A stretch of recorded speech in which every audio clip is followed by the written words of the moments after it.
module, we will be discussing sensory testing localization. Cairo and Duchette define sensory testing localization as the ability to localize where stimuli is placed on the body. To give an introduction to this module, sensory testing is important for us to know as future practitioners so that we can fully understand a patient's or client's sensory level when they come to us. It is quick and time efficient, so therefore we can get a good understanding in a short amount of time. And this will also allow us to create treatments that address the deficits if there are any present. So the goal at the end of this module is for the learner to be able to assess another's sensory localization ability and process what those scores and results mean. The following objectives are noted that we will be addressing throughout the module. Please go ahead and take a second to read through those. The first category that we will be discussing are the types of receptors.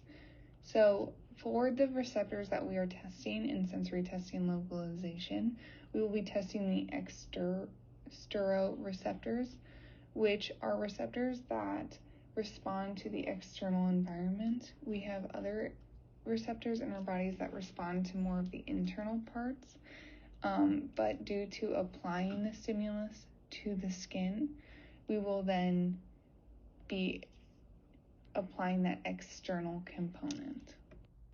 The first category of receptors are mechanoreceptors.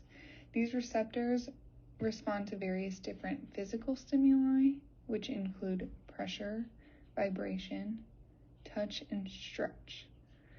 The different mechanoreceptors are designed to determine the amounts of changes of the physical stimuli. The mechanoreceptors are located in each layer of the skin, which we will go through in a couple of slides.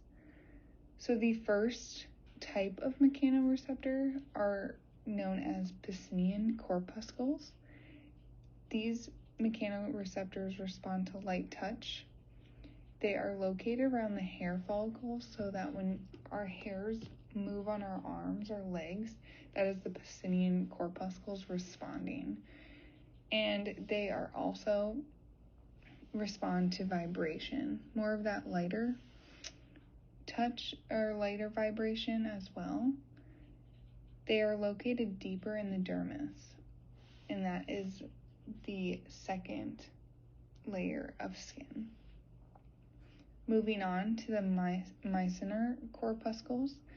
These corpuscles and receptors respond to pressure, and they are located in the dermis. This helps determine the amount of pressure, and it also allows us to determine how much pressure to use when picking up an item or maintaining that pressure. So when we think about picking something up and we think it's going to be heavier, we will apply more force, and that the myciner corpuscles allow us to determine how much we are applying. The next mechanoreceptor are the Merkel complexes. These ones respond to various different textures of touching the skin. So we can think of touching Velcro is a little more rough than touching maybe fleece. The fourth receptor is the Ruffini corpuscles, and these respond to stretch in the skin. So when we feel the stretch between it, and these are located in the layers of the skin, as well as we have some in muscles that prevent us from hurting ourselves. So this is easier for me to remember in the skin what they do when I remember what they also do in the muscles. And lastly, we have the C fiber, which are the low threshold mechanoreceptors, abbreviated as LTM. These respond to light tactile touch that is associated with pleasant feelings. So the low threshold is needed because the touch is so light. The next type of receptor that we are going to discuss are thermoreceptors. So these receptors respond to the temperature. Off to the side, I have the cold, warm, and hot thresholds. This is important for us to know which receptor is firing. So if we are experiencing any temperature to our skin between 77 and 86, those will be our cold thermoreceptors. 86 to 115 are our warm thermoreceptors. And lastly, anything above 115 is considered our hot thermoreceptors. All of these receptors are located in the dermis layer of our skin. The last type of receptor that we will be discussing are the nociceptors. These respond to pain, which are related to pressure, temperature, and chemical pain. Nociceptors are interesting because they are all or none response. So essentially there's a threshold within our cells that if anything does not reach that threshold, then we will not be feeling any pain. However, once we cross that threshold, we do feel all of it. There's no oh, it kind of hurts, it kind of doesn't hurt. It just responds on the quantity of receptors that respond that help us determine how much pain we feel. Another thing to note is that there are two types of receptors here. We have A delta and C fibers. So A delta fibers respond to temperature and the mechanosensitive, so that just means the pressure impacted. These A delta fibers tend to be small and unmyelinated. So because they have a small diameter and they are unmyelinated, they are a slower response to get to our brain and our central nervous system, where the C fibers responds to the temperature, pressure, and the chemicals, and they are myelinated and have a large diameter. So we are going to react to that faster. We see this in if we are touching something hot, our instant response is to pull back. It is part of a reflex, but it is also shows that the large diameter in the myelination allows us to have that quick response. The next category that we will be talking about is the layers of skin. So here we see the three different layers of the skin. The image off to the side shows a basic depiction of that. We will be going through each layer specifically of their functions and where things are located within those layers. Please feel free to refer back to this slide if you need a reminder or have some questions about that. Starting most superficially, we are going to start at the epidermis. So the epidermis is a very thin layer of the top part of our skin. It has many functions, and it is our first line of defense against the elements. So it is our protective barrier. The epidermis is responsible for making new skin cells, and due to it being the first layer of protection, we do lose a lot of skin cells daily due to just bumping into things. Even putting on a shirt knocks off some of those skin cells. So we do have a big turnover rate there. We have a new layer of skin on the epidermis every 30 days. And it is also important to note that the epidermis supports our immune system by keeping infections out and fight the germs that land on our skin. If we break it down a little more, if we thought of every single germ that touches our skin and we did not have that immune system response and that protective barrier, we would be sick a lot, and we would have to be required to cover up all of our skin daily to prevent those infections and those sicknesses. There are specialized cells that are located in the epidermis specifically for fighting germs and bacteria. So they are eating everything that is landing on our skin and giving us that extra layer of protection. Lastly, the melanin is located in our skin, and the melanin is present to protect the skin from the cells. And the more melanin the person has, the darker complected the person is. So this is very important. When we scratch through that layer of the epidermis, we do have more of a risk because we have hurt that protective barrier.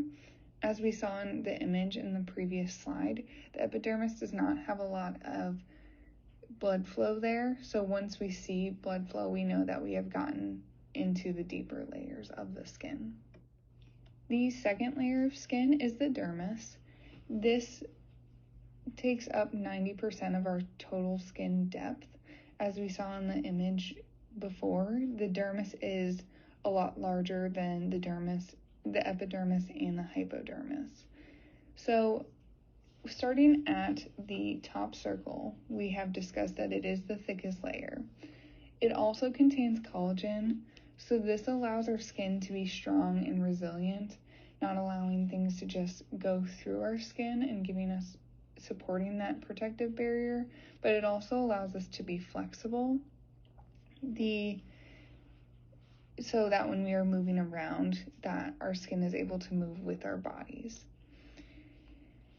The collagen also supplies that structure of the skin.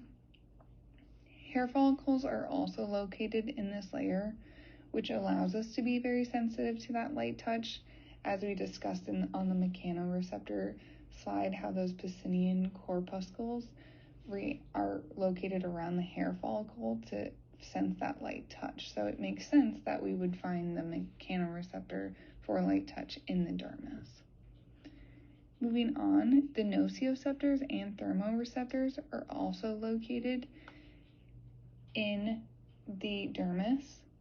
Try to think back and remember what types of stimuli the thermoreceptors and nociceptors respond to. Additionally, oil is produced and secreted in this area. Typically, oil is secreted through our hair follicle areas, but also through the pores. And this allows our skin to be soft and smooth. It is not surprising to see that sweat is also produced in this area and secreted in the same way as the oil. But lastly, blood vessels and nerve endings are located in this layer. The vessels and endings are smaller and provide some blood flow to the epidermis. So it is important to note here that the blood vessels and nerve endings are decently smaller, and that is what is depicted in the image previously, that they are starting to become thicker as they move to the hypodermis.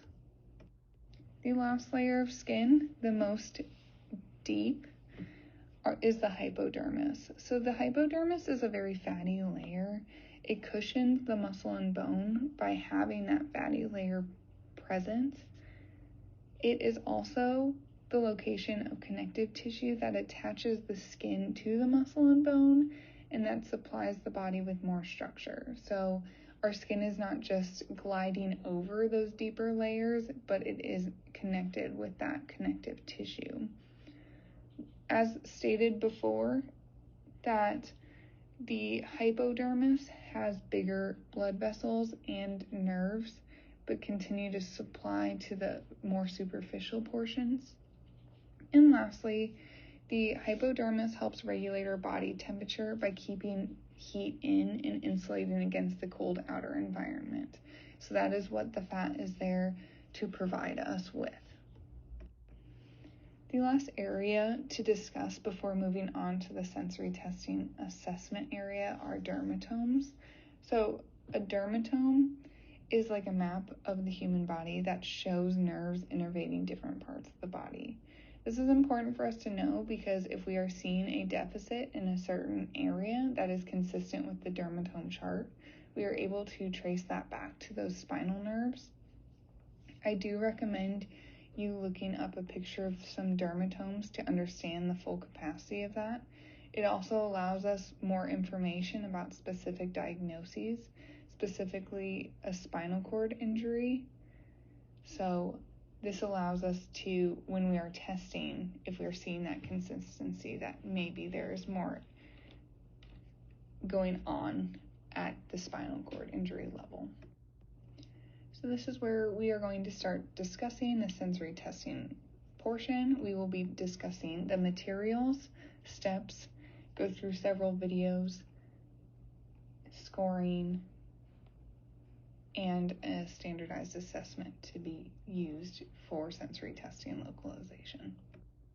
The materials needed are very low cost, which allow the assessment to be completed in many different settings, even without a standardized assessment. So what we do need is a pencil with an eraser. We will be using that eraser side, and or a pen that allows us to get that about same surface area. Additionally, I added in a blindfold. This assessment requires patients to keep their eyes closed while we are applying the stimulus to fully focus on that stimuli portion. So if the patient is not able to keep their eyes closed, this might be beneficial. There are several steps to remember when we are going through the sensory testing assessment. It is important to remember that when working with clients, it is important for us to explain what we are doing and why we are doing it. This allows patients to be more informed, allows patients to not be as nervous, and also give them an opportunity to ask questions. So we want to explain that while the patient has their eyes open. We are also going to go through a demonstration at this point. We are going to supply a stimulus with the patient's eyes open, explain to them that we want them to point to where the stimulus was placed on the skin, and then from there we will move forward to having the patient close their eyes. So once the patient closes their eyes, we want to use the pencil eraser and touch various different parts of the body. We want to focus on either the upper extremity or the lower extremity at one point, just so we can have a good understanding of each portion. Also at this time, we want to make sure that we are touching each part of the skin location multiple times to make sure that we are getting a very real idea of where the patient is at. We also want to prevent from doing rhythmic movements. This is highlighted in step number 6. So we don't want to make it rhythmic because then the patient can rely on more of their cognitive abilities rather than just their sensation.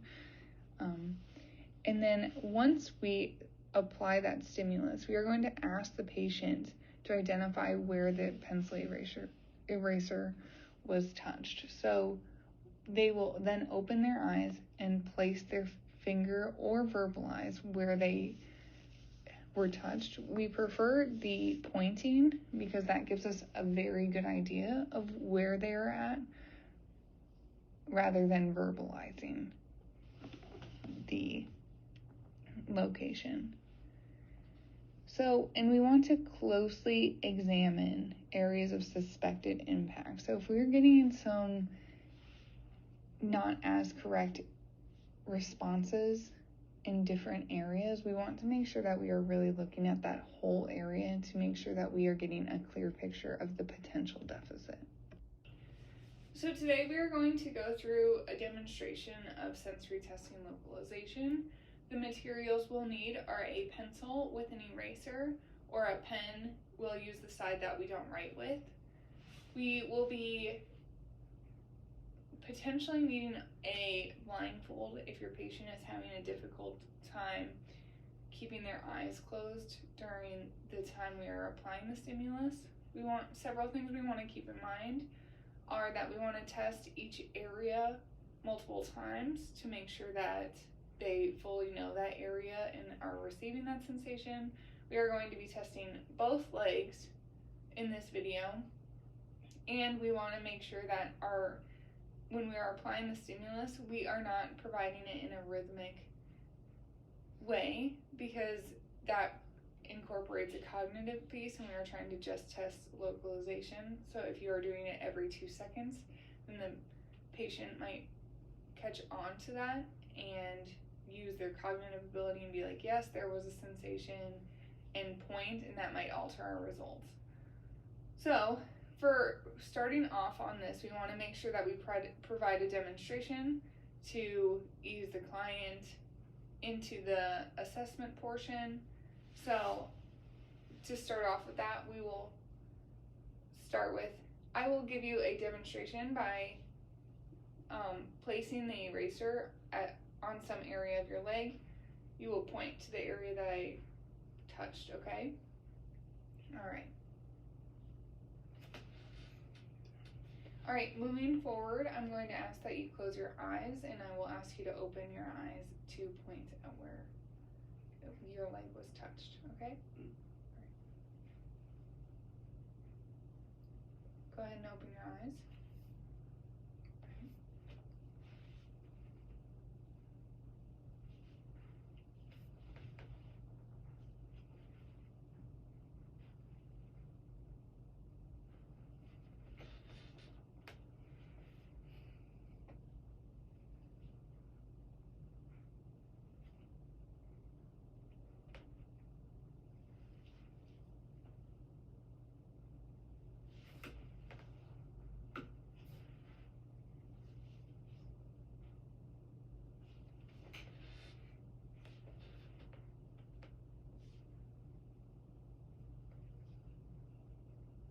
Okay, well that is all we're going to do for now. For scoring the assessment, we want to focus on the normal scores. So based on Kiro and Duchette, the normal scores are for the forearm within 15 or 18 millimeters. So if you touch in one location and the patient is able to identify within a range of that between the 15 and 18 millimeters, they will be scored as normal. Same with the palm and the digits. These have smaller ranges because the receptors are closer together in those areas. So we want to make sure that when we do see a discrepancy of where a stimulus was provided and where the patient indicated, that is within those normal ranges. We will not be able to get out a ruler to measure it exactly, so it is important for us to know going into the assessment that we have a very good idea of those distances. Hi, my name is Brooklyn Allman. I'm going to be your occupational therapist today. How are you doing? Good, how are you? Good. So while we're doing our session, we're going to go through some sensory testing localization. I'm just going to provide a stimulus with this pencil eraser on your forearm and hand, and so we'll have you close your eyes and you will point to the area.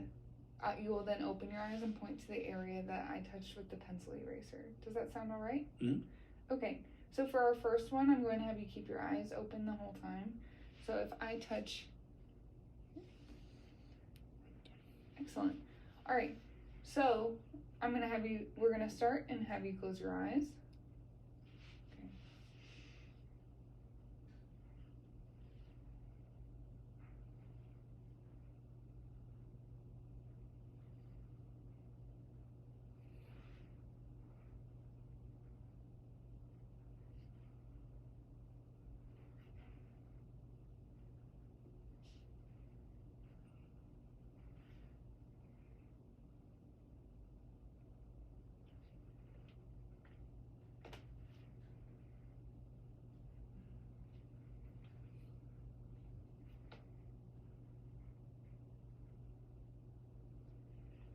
Okay. Thank you. That finishes our testing. Based on that case study that we just had in the last slide, these are the answers. So for the first stimuli, he scored normal. The second one, we noticed a deficit because it was greater than 15 to 18 millimeter distance from the stimulus located. And we know that those are the parameters we want to look at because it was placed on the forearm. The third Stimulus, we also noticed a deficit that was greater than 7 to 10 millimeters from the distance of the stimulus. This was located on the palm, so we were following those parameters. Number 4 and number 5 stimuli provided were normal. We saw another deficit with 6 because it was greater than 3 to 4 millimeters distance from the location, and that was located on the digits. And lastly, the stimulus was normal. The last thing we will discuss in this module is the Sims-Weinstein monofilament assessment. This is a standardized assessment used for touch localization, but specifically the monofilament number 4.17, which is used for localization.